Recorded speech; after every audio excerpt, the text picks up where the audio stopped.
내가 주의 말씀에 요한은 물로 세례를 베풀었으나 너희는 성령으로 세례를 받으리라 하신 것이 생각났노라. 아멘. 자, 우리 한 번만 더 우리 집중해서 큰 목소리로 한번 읽어보도록 하겠습니다. 시작. 내가 주의 말씀에 요한은 물로 세례를 베풀었으나 너희는 성령으로 세례를 받으리라 하신 것이 생각났노라. 아멘. 할렐루야. 네, 주님께서 너무나도 사랑하시는 우리 아대포의교회 모든 성도님들을 주님 환영하고 축복합니다. 어떻게 지난 한 주간 여러분들 승리하셨습니까? 네, 왠지 뭔가 승리를 했다고 고백은 하지만 아직 안 된 것 같은 그런 느낌인데, 자, 우리 옆에 있는 분들한테 좀 이렇게 인사하시고 우리 시작하실게요. 우리 성령으로 걸어갑시다. 자, 한 번 더 인사하실 때, 자, 당연히 이렇게 인사하겠죠. 우리 승리합시다. 네. 그죠? 어떤 분은 이미 승리를 거두었을 수도 있고, 어떤 분은 이제 승리를 거둘 예정이도 있지만, 공통적인 것은 주님께서 우리를 승리하게 하신 줄 믿으시길 바라겠습니다. 자, 여러분들 지금 겨울 같습니까? 여름 같습니까? 이제 가을도 아니고 여름이라 표현을 했죠. 저는 그렇게 생각이 들어요. 그냥 이게 지구 온난화다 뭐 어쩌다 하지만 하나님께서 우리에게 예배드리기에 참 좋은 날씨를 주셨다. 감사해요. 일부라도 아멘 해주셔서 얼마나 감사한지요. 자, 언제나 이렇게 성령 충만하셔서 영적으로 항상 이렇게 바라보시고 하나님께서 여러분들에게 주시고자 하는 그 은혜와 사랑으로 받아들일 수 있는 순적한 믿음이신 여러분들을 너무나도 축복합니다. 그래서 여러분들 사랑합니다. 네, 원래는 여기서 딱 놀래킨 표정이 있었어야 되는데 이쪽만 살짝 놀래켰어요. 자, 어떻게 좀 놀라셨습니까? 제가 이렇게 큰 목소리로 하니까? 네, 감사합니다. 자, 우리가 좀 살다 보면은 방금 전처럼 이게 갑작스럽게 그냥 이렇게 가만히 있다가 정신이 번쩍 들 만큼 이렇게 또 놀래는 순간이 찾아오곤 합니다. 어떻게 놀래서 정신을 차리는 순간도 있는데 그냥 이렇게 가만히 있다가 갑자기 머릿속에 불현듯 어떤 생각이 싹 스쳐 지나가는 거죠. 그러니까 잊고 있었던 거, 그러니까 아무 생각 없이 있다가 잊고 있었던 것이 번뜩이면서 지나가는 겁니다. 바쁜 일상 가운데서 분명히 내가 중요하다고 달력에도 체크를 해놓고 다이어리도 체크를 해놨는데 핸드폰에도 분명히 아침에 알람이 울리는 걸 봤는데 일상을 하다 보니까 깜빡 놓치고 있던 뭐 중요한 사람과의 만남이나 내가 체크해야 되는 업무들이 갑자기 생각이 난다는 거죠. 잊으면 안 되었던 약속과 일들이 갑자기 머릿속을 스치면서 지나가는 경우가 존재한다는 것입니다. 그렇다고 해서 여러분과 제가 단순히 뭐 건망증이 심해져서, 죄송합니다, 나이가 이제 들어서 잊고 있었던 것은 아닐 거라는 것이죠. 자, 저 따라 고백하실게요. 하나님께서 나를 청년과 같이 여겨주십니다. 네, 청년들은 난 이미 청년인데, 어른들은 목사님 저 청년이라 하기엔 지금 나이가 있습니다. 예, 뭐 제가 뭘 바라겠습니까? 제가 주님께서 청년이라고 한 건 무엇일까요? 이 청년의 마음으로, 그 뜨거운 열정으로 주님을 섬기고 주님을 믿는 마음을 아마 칭찬하시는 걸 겁니다. 자, 그런데 중요한 것은 우리가 건망증이 심해서 나이가 육신이 쇠약해져서 이렇게 잊고 지내는 것은 아니라는 거예요. 우선순위의 문제라는 거죠. 우선순위의 문제에서 다른 어떤 사안이 더 중요해지기 시작하면 원래 중요했었던 일들이 후순위로 좀 밀려나곤 한다는 것입니다. 그러다 보면 내가 중요하다고 여겨졌던 어떠한 사람, 어떠한 일, 어떠한 사건 등등이 내 시야에서 점점 멀어지곤 한다는 거예요. 그런 일들이 분명히 내가 체크해야 된다고 생각했는데 다른 일을 하다 보면 그 일들이 잊어지거나 그 일들을 놓치고 난다는 거죠. 하지만 그런 여러분과 저에게 있어서 절대로 어느 상황 가운데서도 우선순위에서 밀리거나 놓쳐서는 안 되는 일이 있다는 것입니다. 그것이 무엇이겠습니까? 한 번 더 저 따라 고백하실게요. 성령으로 걸어가라. 네, 그렇습니다. 성령으로 걸어가는 것만큼은 놓쳐서는 안 된다는 거예요. 성령님이 말씀하시면 외면하는 것이 아닙니다. 모르는 척하는 것이 아니라 그의 즉시로 순종해서 오직 믿음으로 바로 행할 수가 있어야 된다는 것입니다. 성령님이 말씀하시면 후순위로 밀려서는 절대 안 된다는 거예요. 내 마음을 성령님께서 주장하셨다고 한다면 그 순간에 아멘 하고 순종하는 것이 우리의 마땅한 바람이고 마땅한 자세라는 거죠. 그렇기 때문에 하나님께서는 언제나 이렇게 말씀 앞에서 서 있는 우리 아델포이 교회, 언제나 이렇게 말씀 앞에 순종하는 우리 아델포이 교회 모든 성도님들에게 복음의 확장, 절대 고백하실까요? 복음의 확장, 복음의 확장이라는 비전을 허락하여 주셨다는 것이죠. 내가 단순히 입술로 나가서 예수 믿으세요, 예수 믿으세요 해서 복음의 확장이 아닌 것입니다. 여러분들의 삶의 행태를 보고서 누군가가 저것이 복음이구나 라고 깨달을 수가 있다는 것이죠. 참을 수가 없는 상황이에요. 화를 내는 게 당연해요. 그런데 인내해 주는 겁니다. 소망을 갖고 인내해 주는 거예요.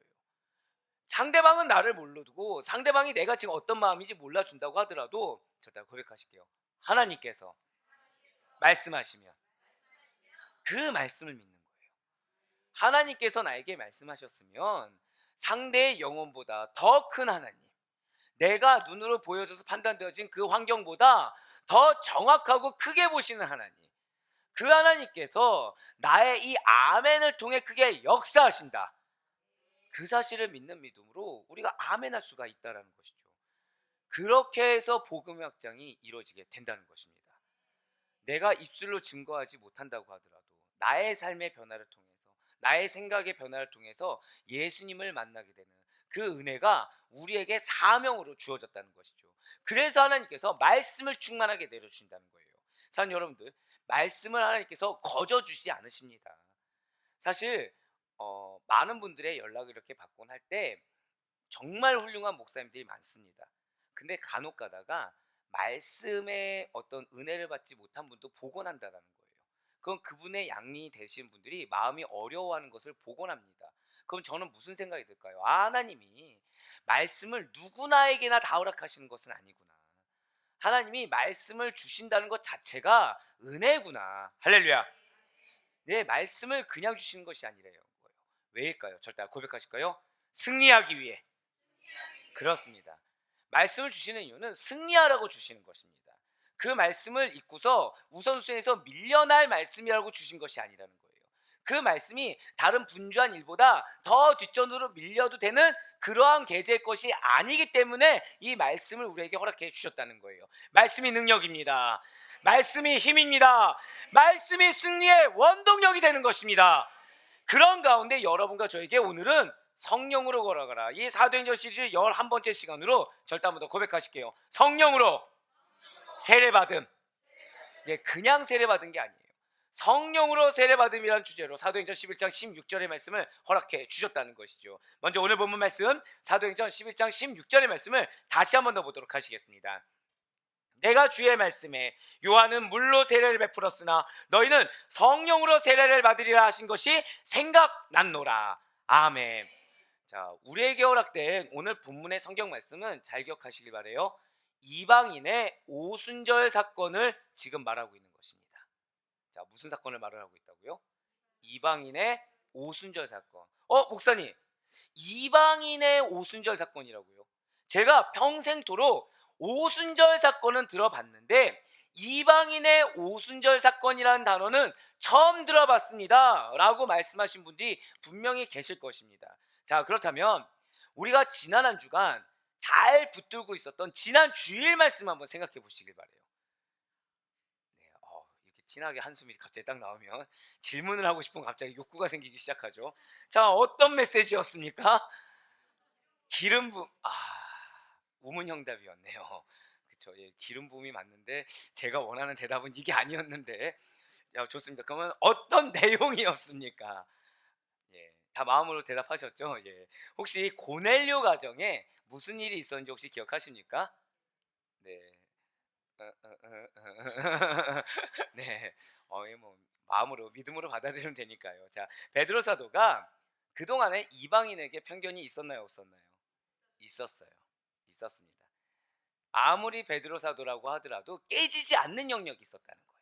내가 이것만큼은 안 된다라고 했던 깨지지 않는 영역이 있었다는 거죠. 그래서 그동안 이방인에게 가지고 있었던 편견을 이 고넬료 사건을 통해서 깨지게 됐다는 것입니다. 그래서 성령의 지시대로 이방인 고넬료에게 복음을 전하게 되었다는 것이죠. 바로 그때 일어난 일이 있었다는 거예요. 그것이 무엇입니까? 한번 절대 고백하실까요? 성령 강림 사건. 네, 맞습니다. 성령 강림 사건이 바로 그때 일어났어요. 바로 사도행전 10장 44절과 45절의 말씀입니다. 베드로가 이 말을 할 때 성령이 말씀 듣는 모든 사람에게 내려오시니 베드로와 함께 온 할례 받은 신자들이 이방인들에게도 성령 부어 주심으로 말미암아 놀라니. 아멘. 자, 사실 지금 45절 말씀을 보니까 베드로와 함께 온 할례 받은 신자들이 이방인들의 그 성령 부으심을 보고 어떻게 됐다고요? 놀랐다는 거예요. 예, 맞아요. 베드로 사도에게 있어서도 이 고넬료 가정에게 일어난 성령 강림 사건이라는 것은 놀람의 연속입니다. 충격적인 사건이었다는 거예요. 왜냐하면 베드로가 그동안 생각했던 성령 강림이라는 것은 마치 하나의 고정된 프레임에 갇힌 것처럼, 그러한 진리인 것처럼 세례나 할례를 받은 자들에게만 일어나는 일이었다고 생각했기 때문이라는 거죠. 그러니까 세례를 받지 않았는데 성령 강림이 일어난다? 이거는 있을 수가 없었다는 것입니다. 성령이 내려주신 일은 이방인들에게 전혀 임한 적이 단 한 번도 없었다는 거예요. 또한 그렇게 감히 생각조차 할 수 없는 매우 생소한 일이었기 때문에 이 고넬료 가정에 성령이 내렸다? 이것은 너무나도 충격적인 일이었다는 거죠. 게다가 베드로에게 있어서 성령 강림이라는 것은 마치 공식처럼 물 세례를 딱 준 다음에서야 내려지는 일이었다고 생각되었다는 거예요.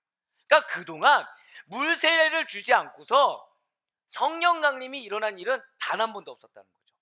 우리 아데포이 교회만 해도 이제 24일날 세례를 주게 되는데 그때 제가 성부, 성자, 성령의 이름으로 세례를 드립니다.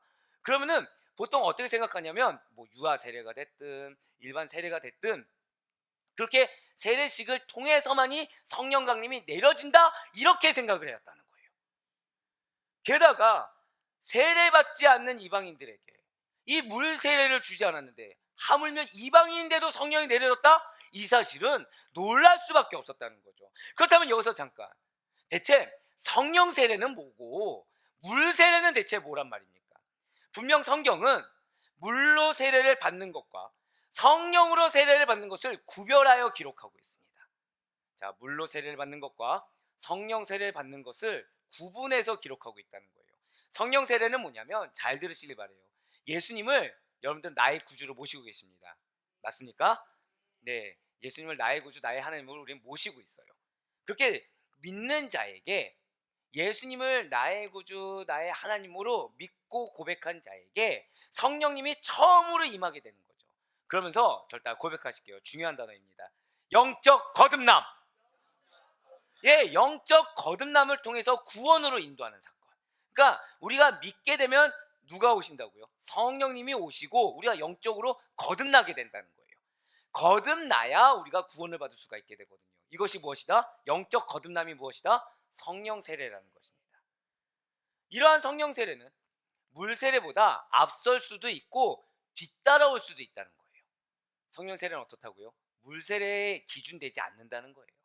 물 세례보다 앞서 올 수도 있고 나중에 올 수도 있다는 거죠. 그리고 물 세례는 성령 세례에 절대 고백하실게요.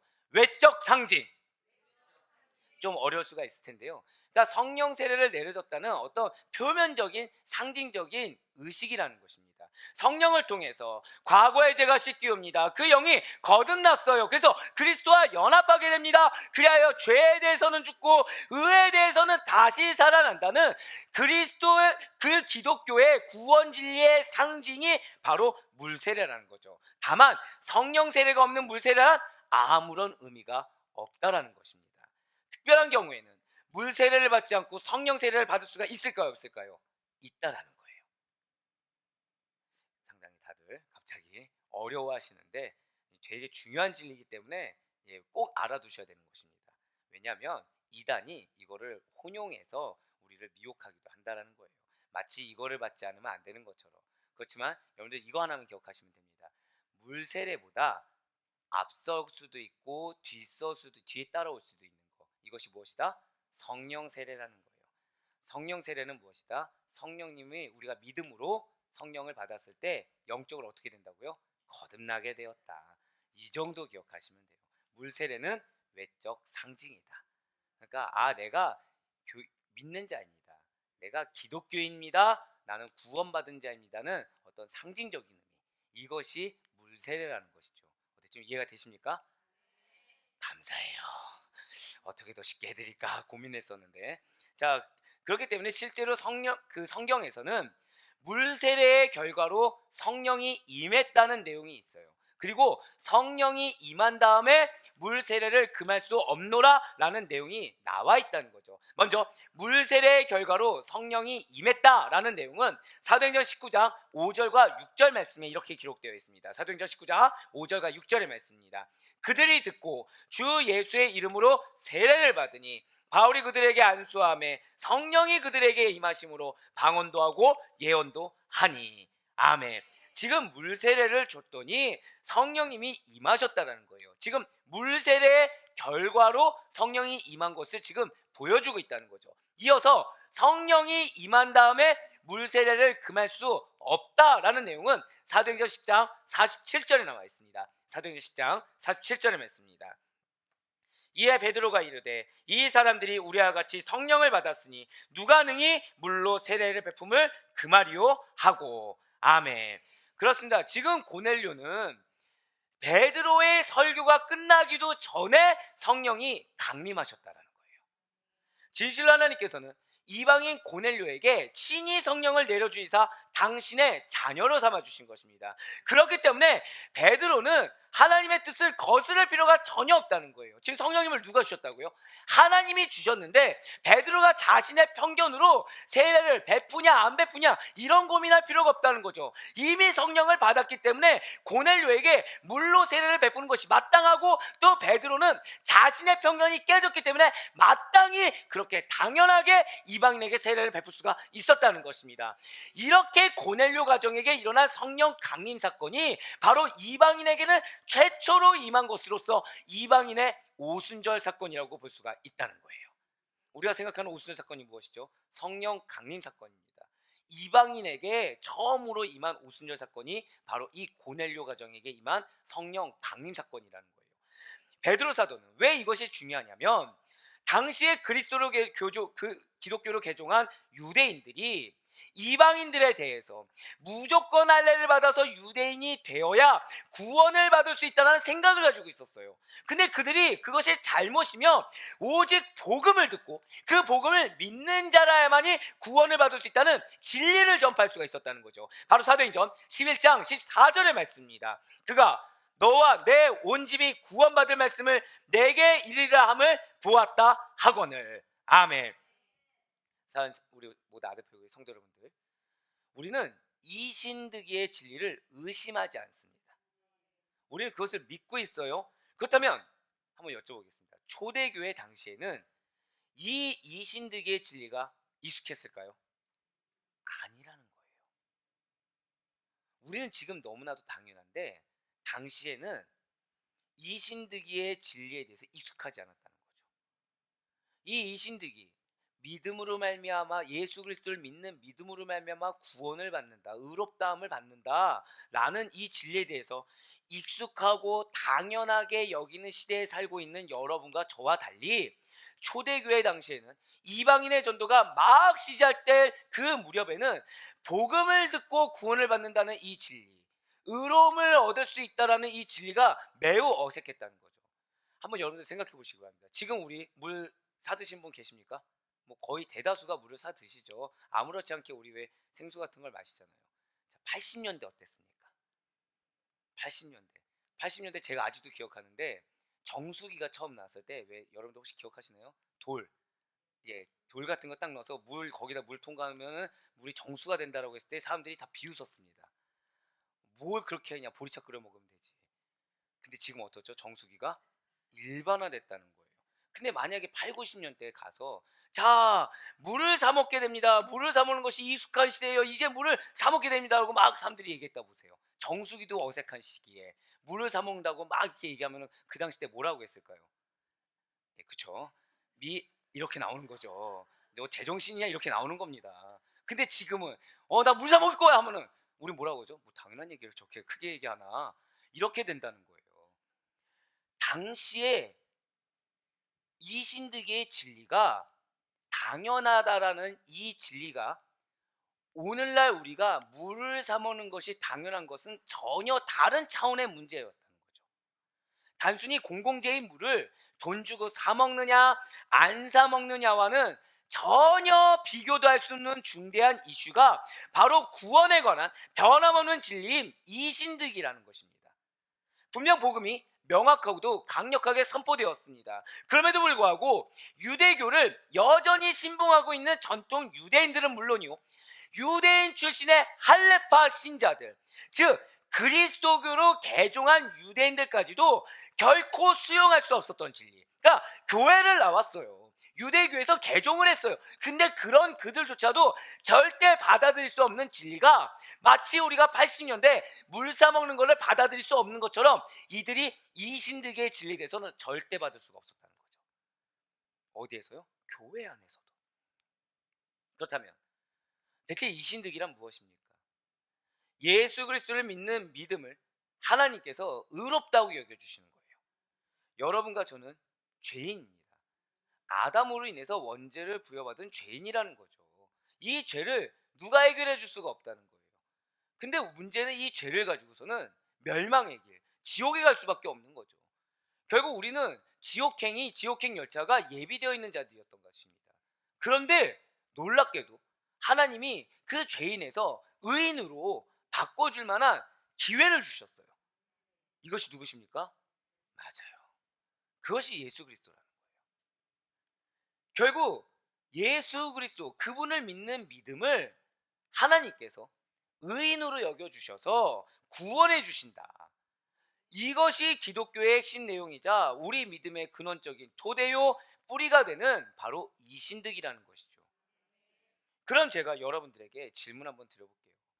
이신득의 진리가 정말 맞다라고 여겨지신 분도 한번 손 한번 들어보시기 바랍니다. 아니요. 손대지 마시고, 제가 질문이 잘못됐어요. 반대로 하겠습니다. 나는 이신득의 진리는 틀렸다. 그거는 나는 믿어지지 않는다. 혹시 있으십니까? 사실은 초신자분들 빼놓고는, 그러니까 아직 그 양육을 받지 못하거나 이 기독교 교리에 대해서 모르는 분들 빼놓고서는 어지간한 분이라고 한다면 단 한 분도 손을 안 드는 것이 맞다는 거예요. 이게 매우 당연한 결과라는 거죠. 그러니까 예수님을 믿는다고 한다면 예수님을 믿는 믿음으로 구원을 얻습니다. 그 믿음이 나에게 의로움이 됩니다. 이 사실을 안 믿는 자들은 단 한 명도 없다는 거예요. 사랑하는 우리 아대포유교회 성도님들은 우리의 구원이 오직 예수님을 믿는 믿음에 있다는 사실이 어색하지 않고 굉장히 당연하신 분들이라는 거죠. 그런데 당시의 유대인 출신의 신자들, 그리스도로 개종한 유대인들은 예수님을 믿는 믿음만으로 구원을 얻을 수 있어, 이것이 도저히 받아들이기가 힘들었다는 것입니다. 이것이 납득이 안 됐다는 거예요. 예수님이 하나님이다, 이 사실을 인정할 수가 없었다는 거죠. 선민 이스라엘이 하나님을 믿는다는 것을 그래도 뭔가 증명해야 되지 않겠어? 근데 그 증명이 할례잖아. 이게 필수 조건이잖아. 그것이 없이 어떻게 구원에 이르러? 그 명제 자체가 듣기에 너무나도 거북했다는 거죠. 게다가 우리가 육신의 눈으로 봤을 때 있을 만한 증거가 없이 믿음으로 구원받을 수 있다. 왜요? 내 눈에 증거가 보이지 않는 거죠.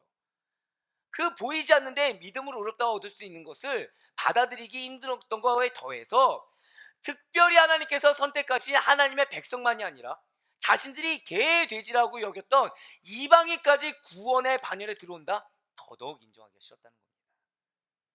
그래서 베드로 사도가 고넬료를 전도한 사건이 너무나도 획기적인 사건이었던 거예요.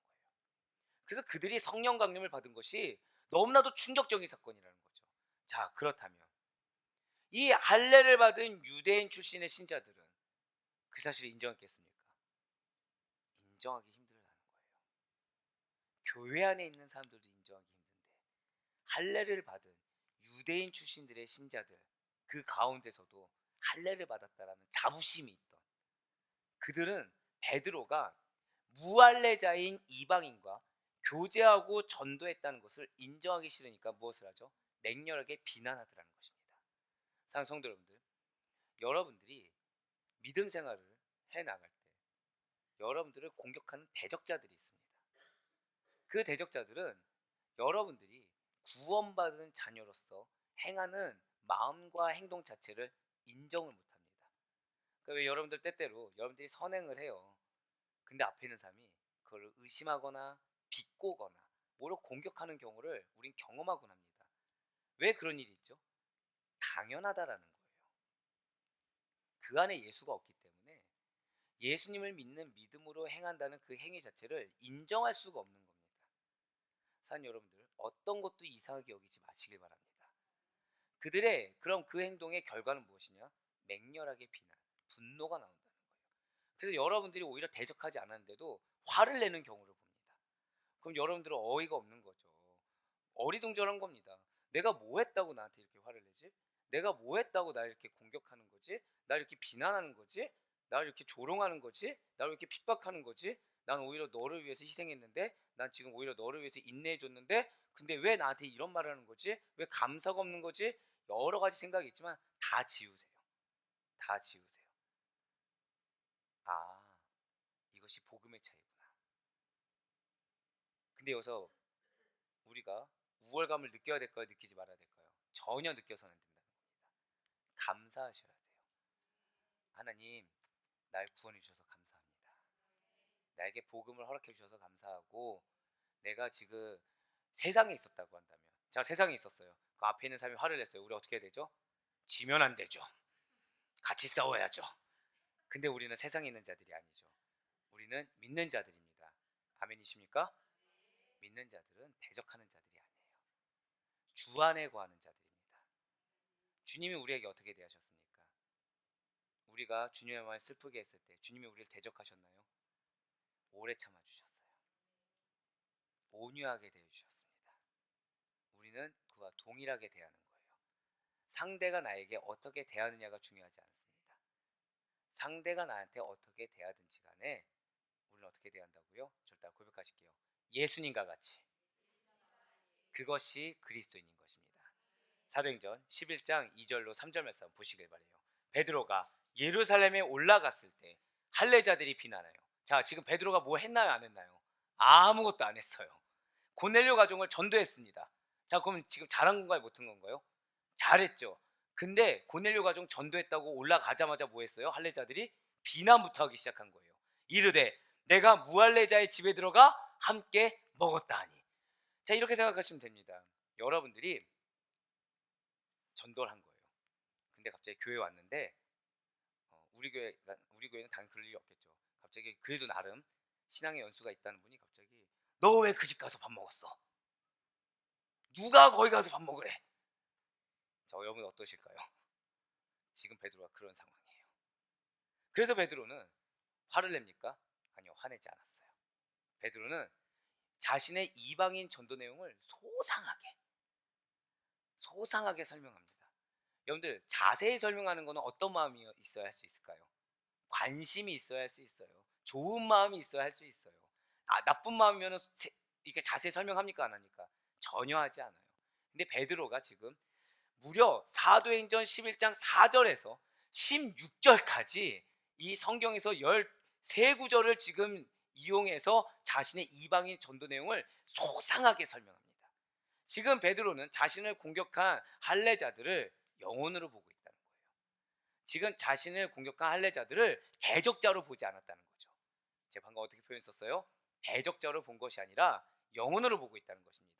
베드로는 욥바에서 기도하고 있을 때 환상을 보았다고 이야기합니다. 그 환상은 베드로의 유대주의적인 편견을 깨서 이방인 선교를 할 수 있도록 하나님께서 보여주신 것이라고 증거합니다. 하늘에서 내 귀가 메어 땅에 들어진 그릇 안에 들어있는 부정한 짐승을 잡아먹으라는 환상을 보았다고 증거했어요. 이 환상을 본 바로 다음에 베드로를 누가 찾아왔습니까? 고넬료의 하인들이 찾아왔다는 거죠. 이 역시 하나님이 보내셨다고 증거해요. 베드로는 그래서 자신은 성령의 지시대로 고넬료의 하인들과 함께 고넬료의 집에 가서 설교를 했다는 것입니다. 베드로가 전한 복음, 바로 너희들이 받아들이기 힘들다고 한 이 신들기의 진리 앞에 이방인 고넬료와 그의 가족들 하인들이 전도되었다고 선포한 거예요. 왜이겠습니까? 아니 어떻게 이렇게 유대인들이 멸시하고 있는 이방인들이 베드로의 입술을 통해 선포된 이 신들기의 복음의 진리를 듣고 예수님을 믿을 수가 있게 된 것입니까? 바로 절대 고백하실까요? 성령님께서 예수 그리스도를 믿게 하시는 것입니다. 할렐루야! 진실로 성령님께서는 대적자가 있다고 하더라도, 누가 방해를 한다고 하더라도, 어떠한 인간의 편견 가운데 이미 답이 정해진 영혼이라고 하더라도 성령님께서는 반드시 영혼을 변화시킬 수 있음을 믿으시길 바라겠습니다. 우리에게 그 믿음이 있어야 된다는 거예요. 베드로와 지금 할례를 받은 그 유대파의 신자들은 차이는 다른 데 있지 않다는 거죠. 성령님을 믿었느냐, 아니면 나의 편견을 믿었느냐, 성령님을 따랐느냐, 아니면 내가 오랫동안 했던 내 경험을 믿고 있느냐. 사랑하는 여러분들, 그리스도인은 내 지식과 경험을 믿는 자들이 결코 아닙니다. 설령 내 지식과 경험이 이쪽 방향이라고 하더라도 성령님이 이쪽이라고 하면은 이쪽을 따라 나아가는 자들이 그리스도인이라는 거예요. 성령님께서는 우리 모든 성도들로 하여금 예수님을 구주로 시인하도록 역사하십니다. 이걸 기억하셔야 돼요. 여러분들에게 여타의 상황이 주어질 수 있습니다. 마음이 좋을 때도 있고 마음이 어려울 때도 있어요. 공통적인 건 그거죠. 우리가 언제 마음이 좋습니까? 상황이 무언가 받쳐주고 상황이 나한테 맞춰줬을 때. 언제 마음이 안 좋나요? 상황이 받쳐주지 않을 때, 내 생각과 달라질 때, 내가 예견하지 못했던 상황이 닥쳤을 때 우리 마음이 어려워져요. 공통적인 건 무엇이죠? 상황이라는 거예요.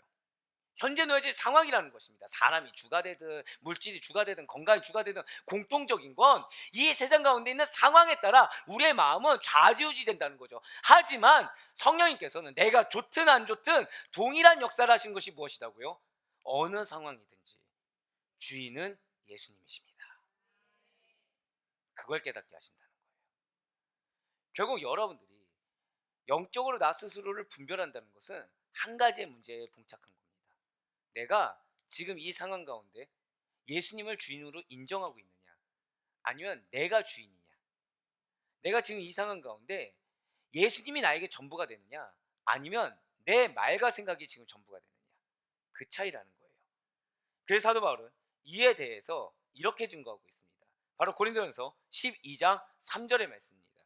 그러므로 내가 너희에게 알리노니 하나님의 영으로 말하는 자는 누구든지 예수를 저주할 자라 하지 아니하고 또 성령으로 아니하고는 누구든지 예수를 주시라 할 수 없느니라. 아멘. 진실로 성령의 역사가 없이는 어느 누구도 예수 그리스도를 주라고 고백할 수 없다는 사실을 여러분들 잊지 마시길 바라겠습니다. 우리에게 필요한 것은 딱 하나라는 거예요. 성령의 역사를 경험할 수 있는 여러분과 제가 되길 간절히 소망합니다. 그 역사하심으로 말미암아 내 눈앞에 놓인 그 사람이 됐든 그 환경이 되었든 그 영혼을 주장하실 분, 그 환경을 주장하실 분은 주님밖에 없다라는, 예수님밖에 없다라는 믿음의 고백. 그렇기 때문에 나는 얼마든지 없어도 되고, 나는 얼마든지 내가 핍박을 받아야 되고 멸시를 당해도 되니 그 영혼을 주관하시는 하나님, 그 주관하시는 하나님께서 이루시는 역사를 보기를 원한다는 믿음의 고백이 모든 믿는 자들의 고백이 되어야 된다는 것이죠. 베드로가 전한 복음에 어떻게 되었습니까?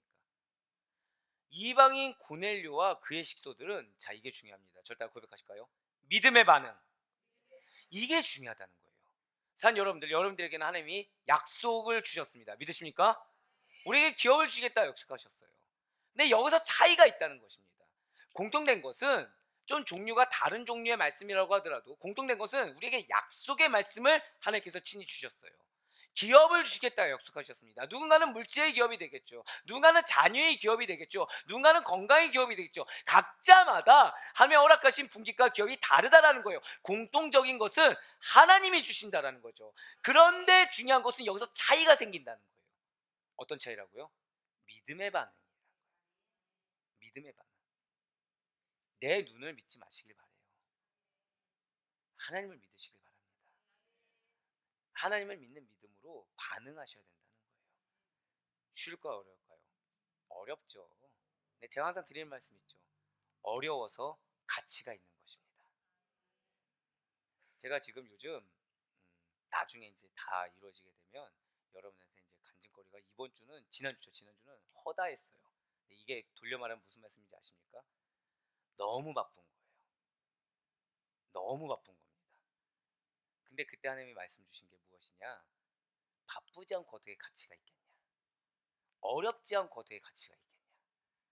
제가 회사 생활을 했잖아요. 나름 서류를 진짜 잘 다룹니다. 저희 뒤에 있는 우리 이제 초롱자매가 서류를 진짜 잘해요. 근데 죄송하지만 제 양에 하나도 안 차거든요. 네. 근데 여기서 중요한 거는 초롱자매가 그럼 서류를 못하냐? 그렇지 않습니다. 서류를 굉장히 잘해요. 근데 그런 초롱자매도 인정할 정도로. 네. 인정하네요. 예. 왜냐면 그런 거 있잖아요. 꼴도 보기 싫은 얼굴로 딱 이렇게 회피하는 거. 그래, 너 잘났다. 딱 이런 거 있잖아요. 네. 근데 그런 제가 이게 너무 힘든 거예요. 작성하는 게 다. 네, 다 힘들 정도로. 그러니까 수고를 꼭 하나님께서 하게 하시는 일들이 있습니다. 그 일들은 가치가 있을까요, 없을까요? 있다는 거예요. 그럼 영혼은 어떨까요? 영혼은 지질이 속썩이는 영혼들이 있습니다. 이쪽이 상당히 많은 걸로 알겠습니다. 그냥도 아니고 아주 상당히. 네. 제가 한두 명이라도 좀 그 반응이 없었으면 안 하려고 했는데 어쩜 한결같이 이렇게 모아놓으셨는지.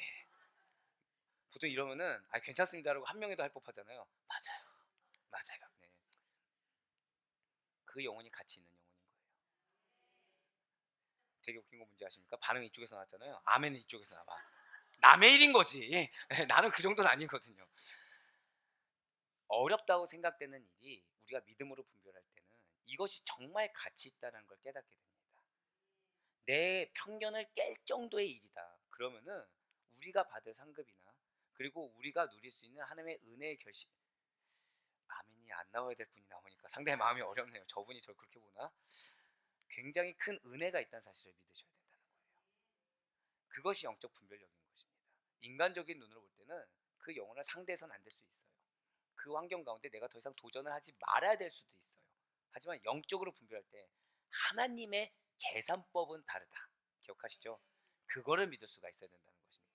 지금 베드로는 하나님의 말씀을 믿었어요. 얼마든지 환상을 인정하지 않을 수 있습니다. 얼마든지 그 환상에 대해서 모른 척할 수 있습니다. 하지만 사도 바울은 자신이 도저히 받아들이기 어려운 환상이었기 때문에, 즉 어렵기 때문에 그만큼의 가치가 있다는 사실을 믿었다라는 거예요.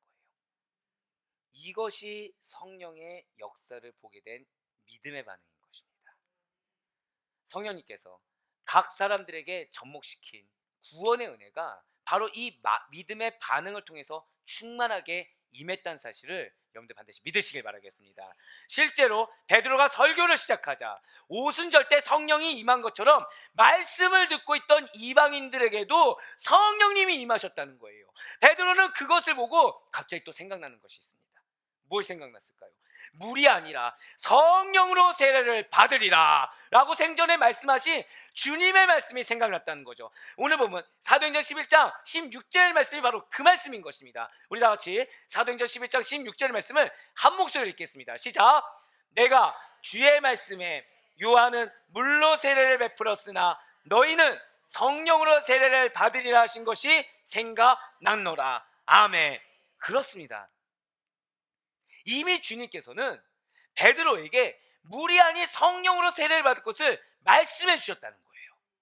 진실로 성령 세례는 예수 그리스도께서 오심으로 가능해졌습니다. 이러한 성령 세례의 대상은 유대인이든 이방인이든 할례를 받은 자든 무할례파이든 어떠한 차별 없이 예수 그리스도를 믿고 거듭난 자들, 바로 예수 그리스도 안에 있는 모든 자들이 이 성령 세례의 대상이 된다는 거죠.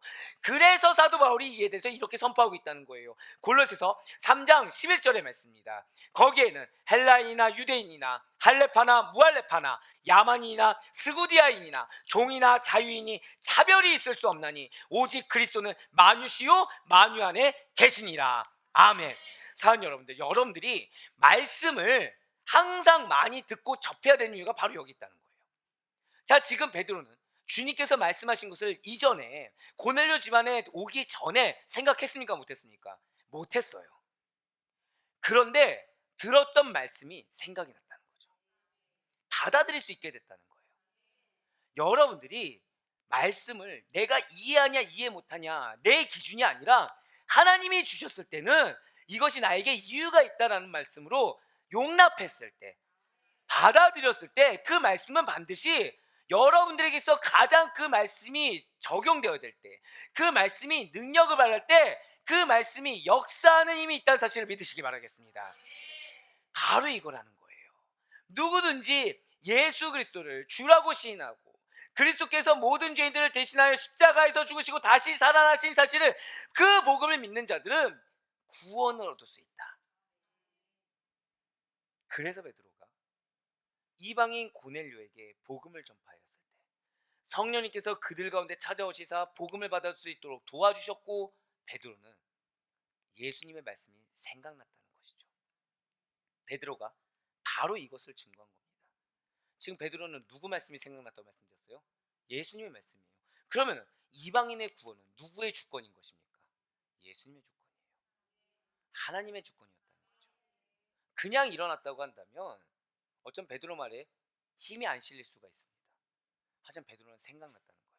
아, 이게 예수님께서 이미 말씀하신 사건이구나. 아, 이게 예수님께서 이미 나에게 말씀을 이미 주셨구나. 지금 저 사람 앞에 어려운 내 마음을 아시고 이미 마음을 주셨구나. 내 이 어려운 상황을 이미 아시고 이미 말씀을 주셨구나.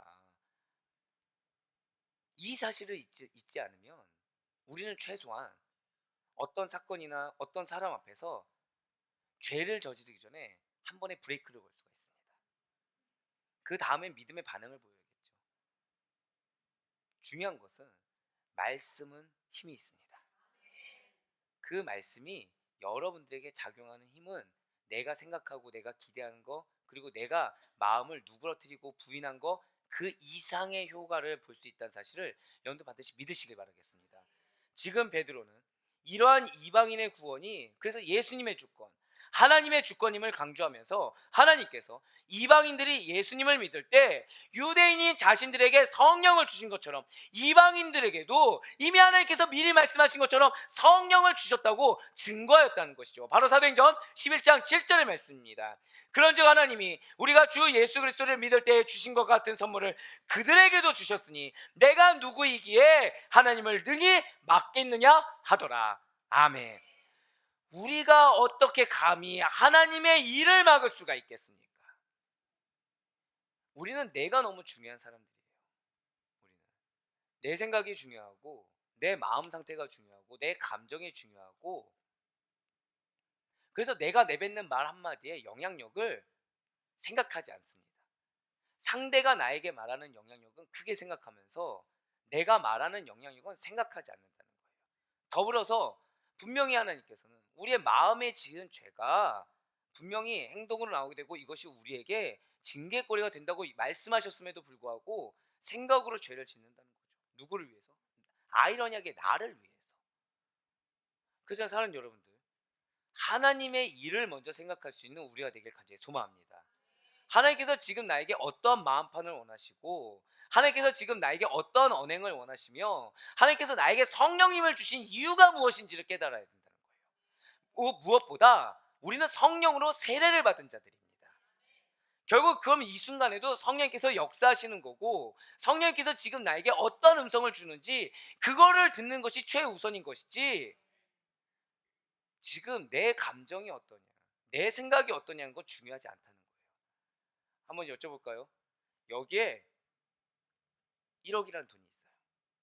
근데 나는 여기까지 가자니 싫은 사람을 통과해야 되는 겁니다. 어떻게 하시겠습니까? 여러분 어떻게 하시겠습니까? 다 사랑스러워 보인다. 그렇죠. 자, 아니 이 사람한테만 패스만 되면은 1억이라는 돈이 그냥 생기는 거예요. 그러면은 우리 장로님께서 말씀하신 대로 갑자기 이 사람은 사랑스러운 사람이 됩니다. 갑자기. 근데 이 뒤에 그게 없어요. 이 뒤에 그게 없고 내가 그냥 가는 길목에 이 사람이 있어요. 그럼 어떻게 보이죠? 이 거짓말쟁이. 왜 하필 이 사람은 여기 있어서, 이런 생각이 든다는 겁니다. 좀 안 보이고 지나가면 좋겠는데, 근데 뭐라고? 이 사람 뒤에 뭐가 있다고요? 무언가 가치가 있다는 걸 알 때는 이 사람이 갑자기 달라 보인다는 거예요. 그게 믿음의 눈입니다. 사랑 여러분들, 여러분들에게 붙여주신 영혼과 상황은 여러분들에게 기회의 영혼이자 기회의 상급이라는 사실을 잊지 마시길 바래요. 그 영혼이 여러분들에게 상급을 주는 대상인 것입니다. 그 영혼이 지금 나를 아주 속이 썩어 문드러질 정도로 괴롭게 하고, 난 여전히 그 영혼을 용서할 수 없을 것 같고 그 상황을 받아들이지 못할 것 같지만, 사실은 그 영혼과 그 상황이 나에게 무엇을 주고 있다고요? 기회를 주고 있다는 거예요. 하나님의 일을 우리는 막을 수 없습니다. 하나님의 일에 내가 동참했을 때 나는 상급을 받는 것이요, 하나님의 일을 내가 막아서고자, 무엇 때문에요? 아이러니하게 내 작은 감정 때문에, 아이러니하게 내 작은 생각 때문에 그걸 막아서고자 했을 때는 어떻게 우리가 그 하나님의 진노를 감당할 수가 있겠습니까? 베드로 역시 그 자신도 한때는 하나님의 뜻과 계획을 알지 못해서 이방인에 대한 전도를 생각하지 못하고 이방인들을 받아들이지 않으려고 했던 적이 있었다는 거예요. 유대인들에게 있어서 이 이방인과 자신을 구분하는 전통이라는 것은 지나치게 확고부동했습니다. 심지어 예수님을 믿는 유대인들조차도 구약의 율법과 그들의 조상의 전통에는 여전히 집착하고 있었다는 것이죠. 왜입니까? 유대인들의 오랜 관습에 따른 편견에는 하나님께서 이방인들을 구원할 만한 이유는 전혀 없다라는 것이 그 이유라는 거예요. 하지만 이방인의 구원이라는 것은 사람의 계획이 아닙니다. 하나님의 뜻이자 그분의 계획인 것입니다. 여러분들을 통해 영혼을 변화시키는 것, 여러분들을 통해 공동체가 회복되는 것은 사람의 뜻이 아닙니다. 하나님의 뜻이고 하나님의 계획인 줄 믿으시길 바랍니다. 그러니 당연히 여러분들이 변화될 수밖에 없는 거예요. 그러니 당연히 여러분들이 분갈이 할 수밖에 없는 것입니다. 왜요? 말씀이 내려지기 이전에는 그 영혼을 받아들일 수가 없거든요. 근데 말씀을 통해 변화되어야 그 영혼을 받아들이고 그 공동체를 변화시킬 수가 있거든요. 그 하나님은 어떻게 하시겠습니까? 그 영혼 버리시겠습니까? 그 공동체를 버리시겠습니까? 아니라는 거예요. 한 마리의 양이라도 소중히 여기시는 하나님이십니다. 그래서 여러분들은 돌아온 탕자가 아니라 첫째 아들과 같은 자들이기 때문에, 저따 고백하실까요? 하나님은 나를 믿으십니다. 믿기 때문에 주신 거예요. 그거 못 받아들이니까 속이 썩어 문드러지는 거예요. 머리는 알겠는데 인정하기 힘드니까 인정하기 힘든 이유를 내세우면서 내 뼈가 쇠해져 가는 거예요. 하나님은 전혀 그걸 원치 않으시는데 받아들이시길 바랍니다. 사람 받아들이는 거 아니에요. 환경 받아들이는 거 아니에요. 절대 고백하실까요? 말씀을, 하나님의 뜻을, 하나님의 계획을, 이걸 믿으셔야 돼요. 진실로 하나님께서는 예수 그리스도의 이름을 믿는 자들을 구원하십니다. 그리고 그리스도의 복음은 차별 없이, 그 사람이 원수든 그 사람이 내 편이든 차별 없이 모든 자들에게 성령을 통해 전해진다는 사실을 믿으시기 바랍니다. 그러니 내가 그 영혼에 대해서 편견이 있다, 그 상황에 대해서 내가 편견을 갖고 있다, 내가 성령을 거스르고 있는 거예요. 이러한 복음의 전파는 인간의 인위적인 계획과 노력만으로 이루어진 것은 결코 아닙니다. 오직 성령의 역사심이 반드시 선행되어야 된다는 거예요. 오순절 성령 강림이 있은 후에야 초대교회 성도들이 담대하게 복음을 전파할 수 있었듯이, 오늘 본문에 이 이방인 오순절 성령 강림 사건이 있은 후에야 비로소 예루살렘 교회는 이방인의 구원을 인정할 수가 있었다는 거죠. 여러분들이 겪고 있는 그 사건 하나하나가 있어야 비로소 하나님께서 여러분들을 통해 기업을 이루는 놀라운 역사가 올라가게 된다는 것입니다. 바로 사도행전 11장 18절의 말씀입니다. 그들이 이 말을 듣고 잠잠하여 하나님께 영광을 돌려 이르되, 눈에 불을 켜고 베드로를 공격하던 자들이 결국 어떻게 됐다고요? 베드로가 아까 대적자들을 대적했습니까? 소상하게 온유하게 설명했습니까? 소상하게 온유하게 오래 참으면서 무려 13절의 구절을 통해서 설명을 했어요. 그랬더니 지금 이들 어떻게 됐습니까? 이 말을 듣고 잠잠하여. 자, 근데 그 다음에 어떻게 나와있죠? 하나님께 영광을 돌려 이르되. 한 명의 인내가, 한 명의 헌신이, 한 명의 사랑이 그들을, 이방인을 구원한 베드로의 인내가 믿음이 있노라고 착각했던 자들, 그들을 하나님께 영광 올리도록 영혼을 변화시킨 거예요. 그러면 하나님께서도 자, 뭘 인정해요? 도저히 인정할 수 없었던 영역을 인정하게 됐어요. 이방인에게도 생명 얻는 회개를 주셨도다 하니라. 어쩌면 인간적으로 봤을 때 여러분들을 희생해서 누군가를 세운다. 굉장히 슬픈 일이죠. 하지만 영적으로 봤을 때는 나를 하나님의 일에 동참하게 하신 거예요. 나를 당신의 귀한 도구로 사용해 주고 계신 거예요. 특별하게 택하여 주신 것입니다. 근데 여러분들, 제가 금요일날 말씀드렸습니다. 택하심에 모두 있으니까 기름 부으심이 있어요. 우리는 많이 기도하죠. 나 능력 받기를 원합니다. 은혜 받기를 원합니다. 축복 받기를 원합니다. 그러려면 기름 부음을 받아야 되겠죠. 기름 부음 받으려면 뭐부터 받아야 된다고요? 택하심부터 받아야 돼요. 아멘이라고 하네요. 요한이가 저렇게 강력하게, 아까 제가 사랑합니다 이러듯이 요한이가 뒤에 맨자라고 한 걸로 믿어 요한아. 우리는 택함 받았어요. 이 사실이 전부인 것입니다. 택함 받았으면 어떻게 쓰시느냐, 이건 하나님의 몫이에요. 중요한 건 쓰시는 게 감사하고 쓰시는 게 중요한 거지, 내가 어떻게라고 주장할 수가 없다는 것입니다. 진실로 하나님께서는 이방인에게까지도 생명을 얻는 회개를 허락하셨습니다. 그렇게 복음은 지금까지 예루살렘에서 사마리아까지 이방인 고넬료 가정에 전해지는 것을 시작으로 확장되었다는 거예요. 여러분들을 통해 믿는 자들이 변화될 영혼이 허다하게 늘어날 것을 믿으시길 바라겠습니다. 여러분들을 통해 공동체가 반드시 변화될 것을 확신하시길 바라요. 그리고 이렇게 확장된 복음은 베니게와 구브로와 안디옥과 같이 이방 지역까지 전파되게 되었다는 것이죠. 사도행전 11장 20절과 21절의 말씀입니다. 그 중에 구브로와 구레네 몇 사람이 안디옥에 이르러 헬라인에게도 말하여 주 예수를 전파하니 주의 손이 그들과 함께 하심에 수많은 사람들이 믿고 주께 돌아오더라. 베드로가 이것을 상상할 수 있었겠습니까? 상상할 수 없었다는 거예요. 자신의 편견을 깨서 이방인 고넬료 가정이 구원받는 것도 상상하지 못했고요. 예루살렘 교회에 있었던 잘못된 믿음을 가진 자들이 올바른 믿음으로 돌이켜서 하나님과 복음을 인정하게 될 것도 상상하지 못했고요. 거기에 더해서 이방 전 지역까지 예수를 믿는 자들이 허다하게 늘어날 것을 상상하지 못했습니다. 하지만 베드로는 딱 하나 했어요. 성령 임성에 순종했습니다.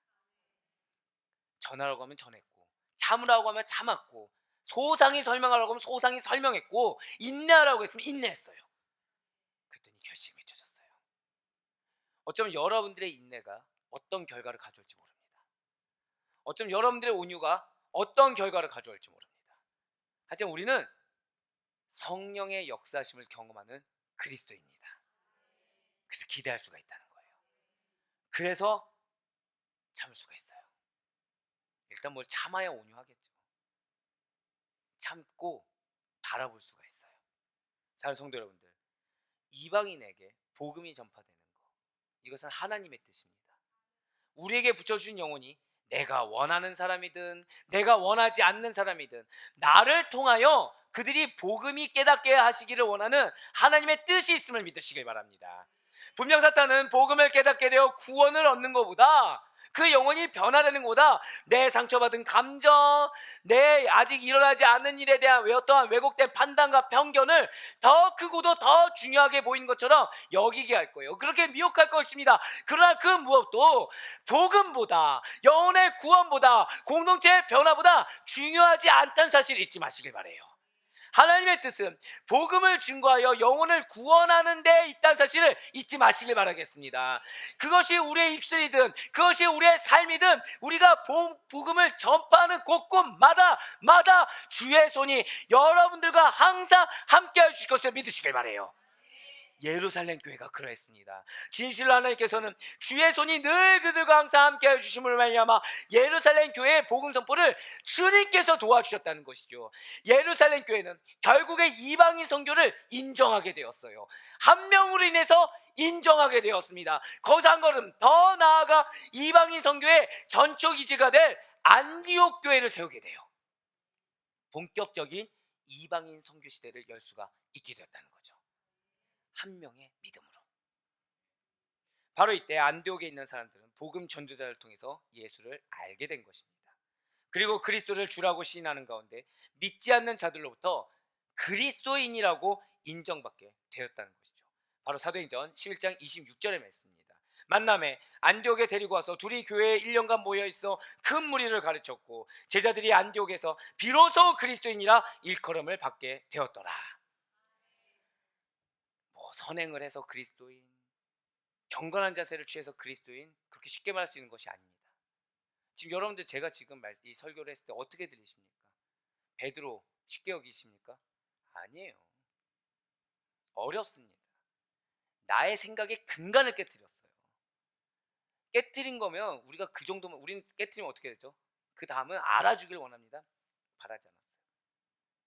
분명히 나는 하나님께 칭찬받을 만한 일을 했다고 했는데 그 다음에 놓여진 게 무엇이었습니까? 또 핍박이에요. 또 어려운 일이에요. 근데 거기서도 또 인내했어요. 거기서도 온유하게 대했어요. 끝까지 하나님 말씀에 순종했을 때 그제서야 그리스도인이라고 부름받게 된 것입니다. 외식적으로 경건한 모습이어서, 외식적으로 선행을 베풀어서 아니에요. 외형보다 더 중요한 우리의 마음의 중심, 우리의 마음의 우선순위를 놓치지 않을 수 있는 우리가 되길 간절히 소망합니다. 사랑하는 우리 아데포교회 성도 여러분들, 베드로가 이방인 고넬료에 대한 복음을 선포하였고 이방인 오순절 사건 이후에 유대인 출신의 성도들은 예루살렘 교회는 이방인 구원을 인정하게 되었어요. 이방 선교를 하나님의 뜻과 계획으로 받아들일 수가 있게 되었습니다. 이방인이 할례 없이 복음으로만 그리스도인이 되게 되었다는 것이죠. 거기에는 성령의 세례받음이 있었습니다. 거기에는 성령의 부어주심이 있었고요, 성령의 충만이 있었다는 거예요. 이것은 여러분과 저 역시 마찬가지입니다. 진실로 저와 여러분은 성령으로 먼저 세례를 받은 자들입니다. 성령의 부어주심으로 인해서 늘 항상 성령의 충만을 허락받은 자들이에요. 그런데 왜 내가 그 허락받은 것을 누리지 못하는 것입니까? 왜 내가 그 충만을 경험하지 못하고 내 마음이 낙심해져 있는 것입니까? 예수 그리스도만을 최종 목표로 삼을 수 있는 우리가 되길 바라요. 오직 그리스도에게만 속하여 주님만을 따르기로 결단하고 작정한 그 본질을 잊지 않을 수 있는 여러분과 제가 되길 소망합니다. 내 생각, 내 마음보다 내가 주님만을 따르기로 작정했기 때문에 주님께서 책임지신다라는 믿음이 우리의 믿음이 되길 간절히 바라요. 어쩌면 누군가는 우리가 그리스도인이 된 사실을 거부하고 아유 교회 다니는 것이 뭐 그렇게 자랑이야, 뭐 그렇게 유세야 라고 하면서 마치 별거 아닌 것처럼 치부해버릴 수가 있어요. 어쩌면 사단은 여러분들의 마음을 계속해서 미혹하면서 여러분들이 그럼에도 불구하고 믿음을 지키는 것을 조롱할 수도 있습니다. 공격할 수도 있어요. 하지만 그들은 절대, 마지막 고백하실게요, 성령의 역사하심, 그것을 모르기 때문에 그리 생각하고 그리 말하고 그리 공격할 수가 있는 것입니다. 초대교회 당시에 잘 기억하세요. 정통 유대인들에게 있어서 이방인 선교는 불가능한 일이었습니다. 어쩜 여러분들에게 노인 문제는 불가능한 일처럼 여겨질 수도 있을 거예요. 하지만 성령님께서는 사람들이 불가능하다고 여긴 일을 가능하게 하셨습니다. 성령으로 세례받게 하셨고요, 그들이 또다시 귀하게 쓰임받는 제자가 되도록 역사해 주셨다는 거죠. 오늘날 우리 안에 내주하시는 성령님께서 바로 초대교회 당시에 역사하신 성령님과 동일하신 한 성령님이라는 사실을 믿으시길 바라요. 베드로와 우리의 차이는 무엇입니까? 딱 하나예요. 믿음의 반응의 차이예요. 우리가 믿음으로 반응했을 때 그 동일한 성령님께서 복음을 선포하게 하시고 허락된 영혼이 변화되며 구원받도록 도우신다는 사실을 잊지 마시길 바라겠습니다. 우리를 통해 역사하길 원하시는 것입니다. 우리를 통해 많은 영혼들에게 역사하실 성령님을 더욱 사모하시길 바라요. 그래 바라고 남기는 성령과 걸어가는 우리를 통해서 많은 영혼들이 성령으로 세례를 받게 되고 성령의 역사하심으로 인하여 놀라운 인생의 변화를 경험하게 되는 가운데 하나님의 뜻과 그분의 나라가 나의 가정으로부터 나의 속한 공동체까지 그리고 이 땅 이민족까지 편만하게 펼쳐진 것을 목도하고 증거할 수 있는 우리 사랑하는 모든 성도님들 될 수 있기를 주님의 이름으로 간절히 축원합니다.